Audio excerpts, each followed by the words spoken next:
walikuwepo watu watatu katika wana wa Israeli: Abras, Aqra wa A'ma. Mmoja alikuwa ana maradhi ya mbalanga, maradhi yale ya ngozi, ukoma. Mwingine alikuwa ana matatizo, maradhi ya kichwa mpaka nywele zote zimepukutika.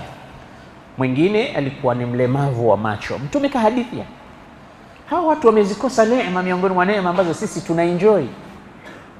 Mtume akasema, fa arada Allahu an yabtaliyahum, Mwenyezi Mungu hawa watu akataka kuwapa mtihani, kuwajaribu.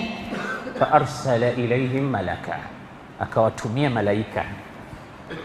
Malaika akaja mwanzo kumjia yule aliyekuwa na maradhi ya ngozi ya ukoma, akamuuliza, ayu shay'in ahabbu ilaik, wewe unapenda kitu gani?